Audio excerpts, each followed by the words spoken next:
Hello दोस्तों, आप सभी को जैसा कि पता है कि 22 फरवरी को आप सभी का बोर्ड एग्जाम का डेट आ गया है, क्लास 10वीं का और 12वीं का भी, ठीक है ना। तो आपको पता होगा कि 22 फरवरी को ही आपका जो पेपर है वो हिंदी का है।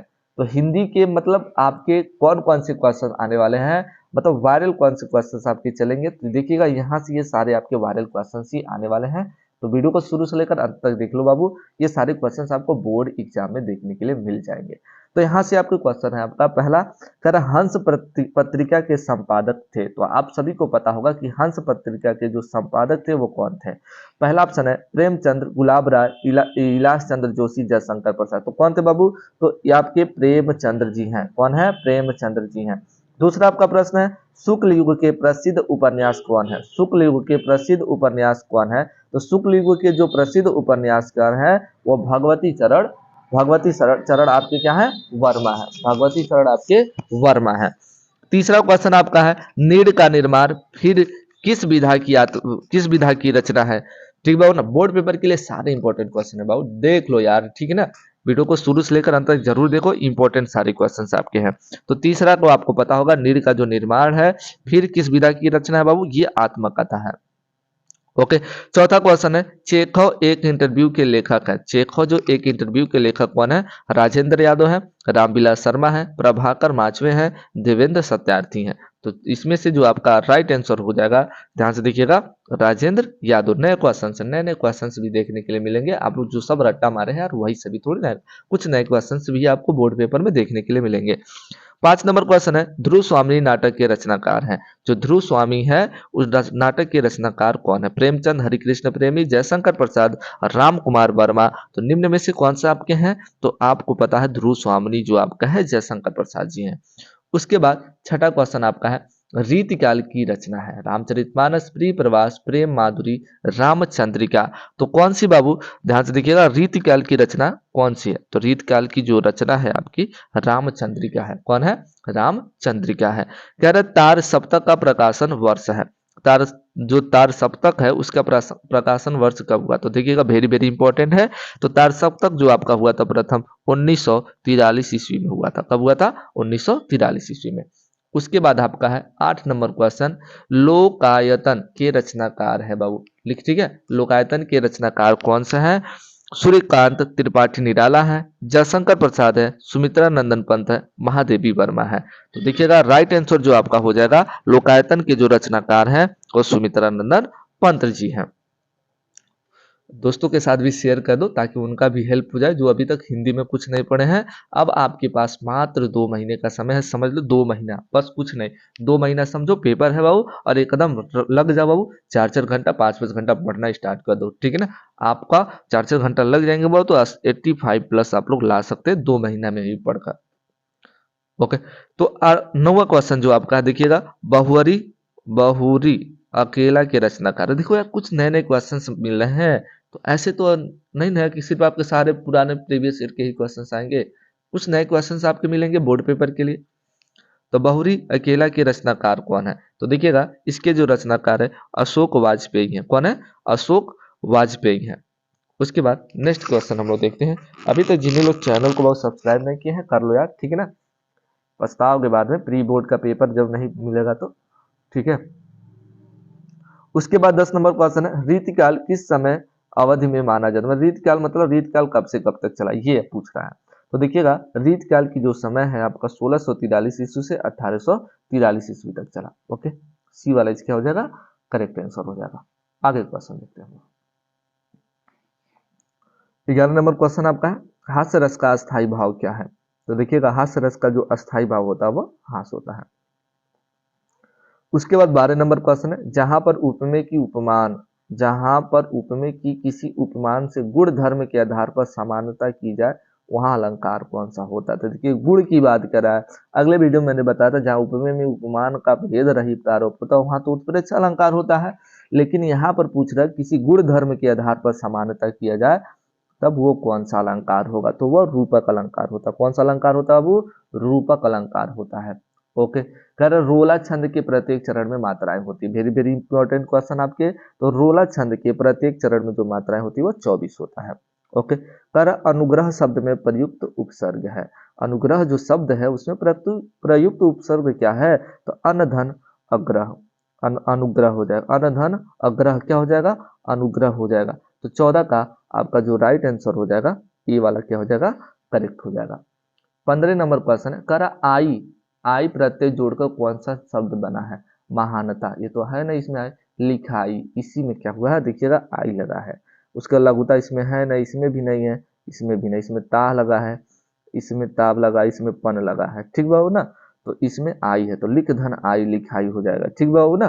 तो इसमें आई जोड़ा गया, प्रत्यय का मतलब होता है जो पीछे जुड़ता है, तो लिख धन आई लिखाई हो जाएगा। ओके, तो बी वाला इसका करेक्ट आंसर हो जाएगा। 16 नंबर क्वेश्चन देखते हैं हम लोग, पंचवटी में कौन सा समास है। तो अभी देखिए वो गिनने वाला जो पद आता है ना वो आपको बता चुके, जो गिनने वाला होगा ना बाबू वो द्विगु समास होता है। ओके, तो गिनती वाला पद होता है, जो गिनने वाला पद होता है वो द्विगु समास, जिसमें और का लोप होगा वो द्वंद्व समास होगा, तो सी वाला इस करेक्ट आंसर हो जाएगा। ओके, उसके बाद 17 नंबर क्वेश्चन का रहा, सूरज का तत्सम रूप क्या होता है। जो सूरज है, सूरज का तत्सम रूप क्या होता है, सूर्य होता है कि दिनकर होता है कि सूरज होता है या प्रकाश होता है। तो 17 का आपका बताएंगे, तो इसका जो तत्सम होता है ना वो सूर्य होता है। 18 नंबर क्वेश्चन देखते हैं हम लोग, कह रहा हूँ स्वागतम का संधि विच्छेद क्या है। अब यहाँ पर देखिएगा स्वागतम का संधि बहुत बार पेपर में पूछा हुआ क्वेश्चन है। तो देखिएगा बहुत सारे बच्चे माता स्वाधन आगतम स्वागतम कर देते, बहुत सारे बच्चे लगा देंगे, जो लोग नहीं पढ़े हैं ना नहीं ध्यान दे। सुधन आगतम क्या होता है, सुधन आगतम क्या होता है, स्वागतम। इसमें छोटा उ का मात्रा लगता है, कौन सा मात्रा लगता है, छोटा उ का, ध्यान से देखिएगा। यहाँ पर भी सुधन आगतम, लेकिन यहाँ पर बड़ा उ का मात्रा है, तो ये हमारा गलत होगा, सधन आगतम ये तो होगा ही नहीं, ठीक है ना। तो छोटा उ और बड़ा उ में थोड़ा ध्यान रखिएगा, ठीक है ना। तो बड़का उ ठोक कर चले आइएगा, कहिएगा सर ये हमने यहाँ पर सही किया तो हमारा नंबर कट गया है। तो ध्यान से आपको देख लेना है, ठीक है ना। तो बी वाला आपका क्या होगा, ऑप्शन करेक्ट हो जाएगा, सुधन आगतम स्वागतम हो जाता है, ठीक है ना। संधि पूछे तो ये यार संधि है। ओके, उसके बाद हम लोग देखते हैं 19 नंबर क्वेश्चन, करा फलात शब्द की विभक्ति एवं वचन है। तो कौन सा होगा वो 19 का, अगर आप सभी को पता है तो कमेंट बॉक्स में बताइएगा, शब्द की विभक्ति एवं कौन सा, ये जो फलात शब्द लिखा है इसकी कौन सी विभक्ति और वचन है। तो देखिएगा इसका राइट आंसर जो आपका हो जाएगा डी वाला, पंचमी विभक्ति और एक वचन है। ओके, याद कर लीजिएगा आप लोग। उसके बाद क्या रहा, हसत शब्द का पुरुष एवं वचन है। तो जो हसत शब्द है इसका पुरुष और वचन कौन सा है, तो देखिएगा ये प्रथम पुरुष है और एक वचन है, प्रथम पुरुष और एक वचन है। तो ये टोटल 20 क्वेश्चन आपके हो गए। अब यहाँ से हमें देखना है वर्णात्मक प्रश्न। वर्णात्मक प्रश्न में किस चैप्टर से कौन सा आ रहा है, थोड़ा सा देखते रहो यार, 4-5 वीडियो में अपलोड करूंगा हिंदी का, पूरा आपके बोर्ड पेपर में फंस जाएंगे, वही सभी आएंगे, उसके अलावा कुछ नहीं आएगा। तो यहाँ पर क्या रहा हो, निम्नलिखित पद्यांशों पर आधारित दिए गए 3 प्रश्नों के उत्तर दीजिए। कह रहा दूसरी बात जो इस संबंध, पहले इसको पढ़ लेते हैं, ओके ना बाबू। तो आपको जब इसको पढ़ेंगे अच्छे से तो आपको पता चल जाएगा किस चैप्टर का है, ठीक है। जब तक पढ़ेंगे नहीं तब तक आपको पता ही नहीं चलेगा कि किस चैप्टर का है, ठीक है। तो आप लोग अच्छे से पढ़ लीजिए, जो आपको पता चल जाएगा, देख लेना एक बार गाइड में आप लोग, ठीक है ना। तो इससे अच्छे से आप लोग जरूर पढ़ लें। और आगे यहाँ से इसका प्रश्न आगे है, आगे दिखाते हैं। तो यहाँ से इसका 3 प्रश्न है, पता है तो देखिए बापू वाला कौन सा है, किसका है, नहीं पता है तो ये तो आपको पता ही होगा यार, ठीक है ना, ये तो आपको पता ही होगा। ध्यान से देखिए, मैं ब्राह्मणी हूँ, मुझे तो अपने धर्म अतिथि देव की उपासना का पालन करना चाहिए। वेरी वेरी इंपॉर्टेंट है बोर्ड पेपर की दृष्टि से, ठीक है ना। और बोर्ड पेपर में आएंगे ही सब, ये तो आप सभी लोग पढ़े होंगे। ये अर्धवार्षिक पेपर में मैंने जब पेपर अपलोड किया था वहां से भी आपको मिला होगा ये क्वेश्चन, ठीक है। तो ये देखो यार, और इसको याद करो, तुरंत याद करो। इसका क्या करना है, पाठ का नाम बताना और लेखक का नाम बताना, और रेखा रेखा में जितना खींचा गया ना, मैं ब्राह्मणी, उसका अर्थ क्या होगा वही आपको बताना है। उसके बाद यहाँ पर कर छल नहीं तब नहीं स्त्री, कर छल नहीं तब नहीं स्त्री, जाता हूँ तैमूर का वंश स्त्री से छल करे। तो यहाँ पर देखिएगा, यहाँ पर जो आपका शब्द इसी में अर्थ सब छुपा हुआ, तो आप बता सकते हैं। ओके, उसी प्रकार आपका पद्य का है, ध्यान से देखिएगा। कह निम्नलिखित पद्यांश पर आधारित दिए गए 3 प्रश्नों के उत्तर दीजिए। 3 प्रश्नों को 2 में से किसी एक को ही करना है, और 3 प्रश्न नीचे दिया गया उसी का। कह रहा सहे वार पर वार अंत तक लड़ी बीर बाला सी, ठीक बाबू ना। तो ये तो आप लोग जानते ही होंगे बाबू, वेरी वेरी इंपॉर्टेंट है बोर्ड पेपर की दृष्टि से, ठीक है ना। यहाँ पर पूछ रहा है उपयुक्त पद्यांश का संदर्भ, मतलब किस पाठ से लिया गया ये आप लोग बता देंगे, ये तो आपको पता ही होगा। उसके बाद कह रहा है रेखांकित अंश की व्याख्या, तो इसकी जितना रेखा में खींचा गया इसका अर्थ बता देना है, ठीक है ना। उसके बाद अगर ये नहीं आ रहा है, ये नहीं आ रहा तो आप लोग इसको भी कर सकते हैं, दो नहीं आ रहा तो किलकत कान्हा घुटुरवनी आवत, ठीक बाबू ना। मणि में कनक नंद के आंगन, ठीक बाबू ना। तो ये आप लोग दोनों में से किसी एक को ही करना है, तो इसको अगर आ रहा है तो इसको, तो इसका प्रश्न इधर है, थोड़ा उसको हम दिखा रहे हैं।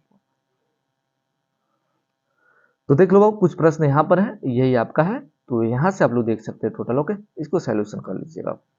उसके बाद देखना आपका हिंदी में अनुवाद दे दिया है यहाँ पर, या तो ये आप लोग करेंगे, संस्कृत वाला है, ये आपका टोटल 5 नंबर के आएंगे, या तो इसको करेंगे आप लोग, या तो आपको ये तो सब लोग कर लेंगे, वाराणसी सुविख्यात प्राचीन नगरी, वाराणसी बहुत प्रसिद्ध प्राचीन नगरी है, तो इसको आप लोग कर सकते हैं, ठीक है ना। या तो इसको करो या तो इसको। ओके, इसका संदर्भ लिखना और अर्थ लिखना है। ओके, संदर्भ और अनुवाद करना है। उसके बाद यहाँ से आप लोग को देखिएगा, जो आपका जीवन सूत्रावली चैप्टर है, वही चैप्टर आप लोग पढ़ लीजिए। अगर कोई चैप्टर नहीं पढ़ना, बस जीवन सूत्रावली जो आपका चैप्टर है सूत्रावली, उसी को पढ़ लीजिए, आपका बस कल्याण हो जाएगा। 5 नंबर, ठीक है ना। उत्तरम यत समुद्रस्य, यहाँ से देखिएगा, इसका संदर्भ लिखना है और ये इसका अर्थ लिखना है। संदर्भ में ये बताना है किस चैप्टर का है, अब इसका अर्थ दे देना, खत्म। दोनों में से किसी एक को करना है। उसके बाद यहाँ पर देखिएगा 5 नंबर जो आपका क्वेश्चन होगा, वो आपको बताना है, मतलब जिस राज्य से बोलना है, जिस जिले से है। जैसे गोरखपुर जिले है तो मातृभूमि करना है, ठीक है ना। आजमगढ़ कौन सा आएगा, अपने टीचरों से पूछ लीजिएगा। ओके, आगे क्वेश्चन को देखते हैं। तो जिस जिले से आप लोग हैं वहां पर देख लीजिए, अलग अलग जिले का है, कौन कौन सा क्वेश्चन पूछा हुआ है, देख लीजिए बाबू, कौन कौन से जिले के कौन कौन से क्वेश्चन है। 22 फरवरी बोर्ड पेपर के लिए का वायरल पेपर है, आपके 22 फरवरी को ही यही सारे क्वेश्चन आपको देखने के लिए मिलेंगे भी। ओके, यहाँ से 6 नंबर क्वेश्चन कर रहा है, निम्नलिखित लेखकों में से किसी एक का जीवन परिचय देते हुए उनकी एक प्रमुख रचना का उल्लेख कीजिए। तो जयशंकर प्रसाद आपका भगवत चरण उपाध्याय या आचार्य रामचंद्र शुक्ल, किसी एक को लिखना है। उसके बाद ख में से किसी एक कवियों में से किसी एक का जीवन परिचय करना है, या तो तुलसीदास, बिहारी लाल, मैत्री शरण गुप्त, किसी एक को ही लिखना है। ओके, उसके बाद 7 नंबर पे आपको पूछेगा श्लोक, श्लोक को ही दे देना है, 2 नंबर का आएगा। और यहाँ से कुछ आपके प्रश्न है, 5 में से कोई 2 प्रश्नों का आपको उत्तर देना है। ओके, और निबंध किस पर आ सकता है, तो उसको आप देख लीजिए। तो ये आपकी कक्षा 9 का है, निम्नलिखित 9 का घर है, 9 नंबर प्रश्न।